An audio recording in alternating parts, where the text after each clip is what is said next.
Good evening. I'm Connie Chung. Tonight, the Pledge of Allegiance expelled from school. I'll ask the man who started it why. Pledge of Allegiance to the flag of the United States of America. Is the Pledge of Allegiance history? Tonight, exclusive, the man who says that God has no place in the classroom. The tempest brewing in a designer teacup. First, insider trading allegations. Now, possible obstruction of justice charges. Martha Stewart, an empire on the chopping block. A nightmare on campus. 10 co-eds attacked in the middle of the night. Tonight, the man they accused, who claims he was simply sleepwalking. Enron workers who lost it all. Now, some bear it all. In Playboy, the women of Enron, the naked truth of a corporate meltdown.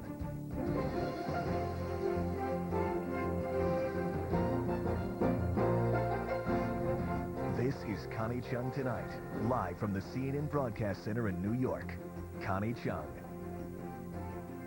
Good evening. To say that people all across the nation are outraged is an understatement. A California appeals court ruled that the pledge is unconstitutional because it endorses religion. The ruling applies only to 9 Western states, but opponents of the ruling span the country. Politicians from the president down blasted the ruling. The U.S. Senate passed a resolution condemning it. The case itself stems from a suit filed by Michael Newdow, an atheist whose daughter goes to school in California. The court agreed with him that keeping the pledge in schools sends a message to unbelievers that they are outsiders. The court said that Congress added the phrase "under God" to the pledge in 1954 in an attempt to combat atheistic communism. About 1 million Americans are atheists.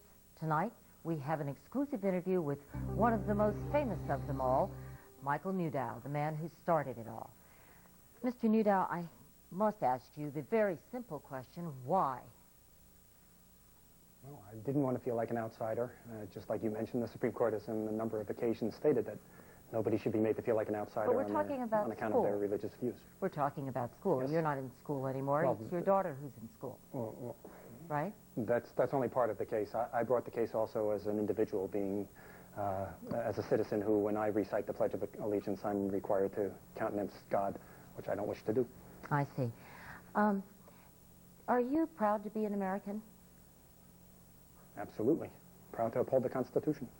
Well, you know, there are probably a lot of people out there, our viewers in particular, who think that what you're doing is blatantly anti-American.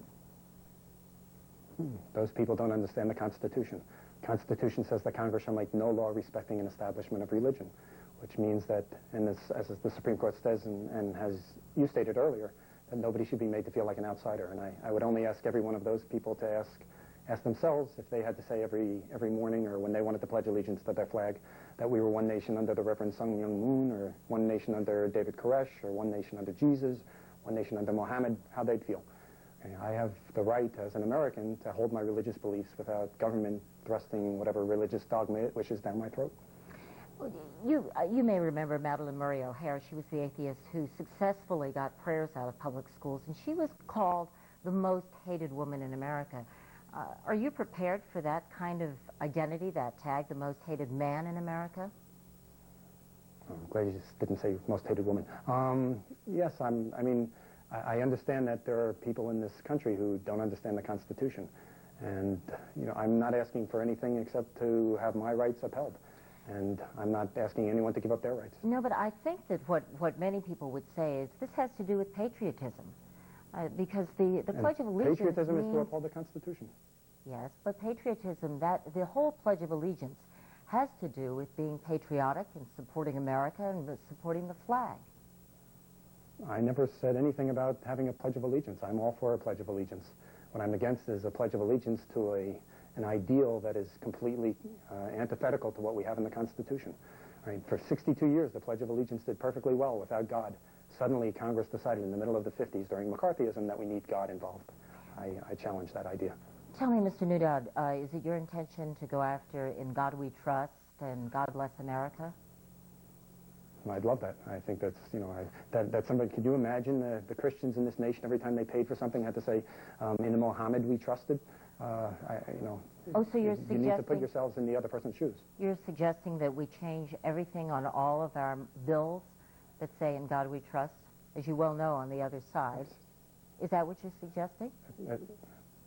I'm suggesting that we adhere to the Constitution that says we shouldn't throw religious dogma in the middle of our government's actions.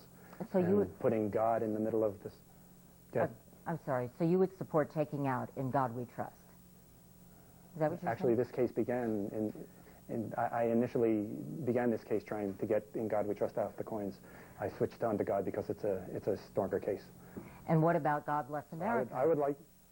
Are you saying that we should I change mean, the God Bless America is. It's not anything in the government. I mean, God Bless America is a song. I think people who believe in God, who wish to voice that opinion, certainly should be able to, and I'm not stopping them in any way. The government should not. We need to separate the two. Tell me, Mr. Newdow, what effect is this having on your daughter? Hopefully not much. So I'm trying to keep her sheltered from this. This is not so much her issue. This is my issue to have my ability as a parent to send a child to school without the government thrusting its religious dogma down her throat. But aren't you And that's what I'm concerned that fighting. what you are doing now is far more damaging to her than having her considered, if you, as you call it, an outsider in her classroom? Excuse me.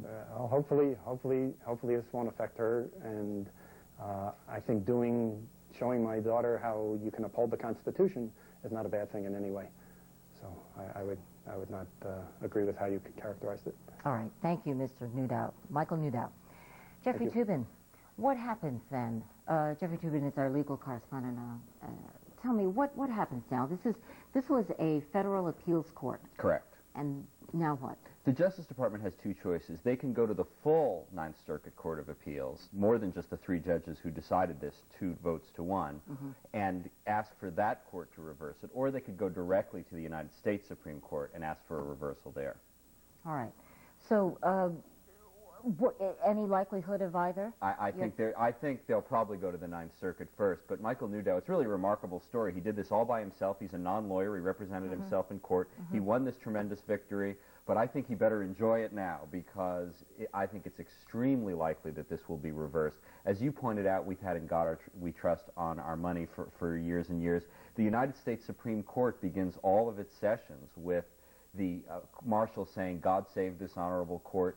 God is not a prohibited word in the United States government. Courts have recognized that there are certain neutral mentions of God, like "In God We Trust" on the money, and like we all thought before, "Under God" in the Pledge of Allegiance, that is permissible, and I think ultimately that will be the ruling again. You know what, Jeffrey, I was reading in my research, and forgive me if I'm wrong, and we can both check on this, but I think he actually is a lawyer. He's a doctor and a lawyer, unless I've mistakenly Well, looked the through it. opinion says pro se, which means Yes. he represented himself, Uh-huh. which is remarkable. I mean, you know, of all the lawyers in the country, no one even thought to bring this. Right. But he did it himself, and it's an incredible Yeah. story. I think he did go to the University of Michigan Law School and UCLA Medical School. Now, tell me this. Now I have forgotten the question of where we were leading to. I know. What ultimately you're saying that it will be struck down. I do. But it's an important point to remember here.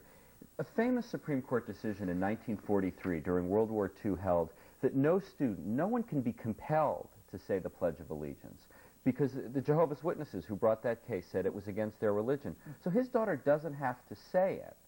But courts have always believed that it can be said by those who want to. So this isn't a question of government forcing people to say something. Right. That's why I think ultimately the courts will say that the Pledge of Allegiance, even with "Under God," will be allowed to stay on. Thank you, Jeffrey Toobin. Coming up, Martha's mess gets, well, messier. Enron in just a minute, but first, a man who is not a playboy, Anderson Cooper in New York, for a quick check of tonight's developing stories. Anderson? Thanks, Connie, I think. Oh, I mean, you know. No, I know. It was said with love, and that's what's important. Checking the top stories tonight, a federal appeals court said the Pledge of Allegiance is unconstitutional because it contains the words "under God." The Senate passed a resolution within hours supporting the pledge, while members of the House gathered to recite it on the Capitol steps. Should airline pilots carry sidearms?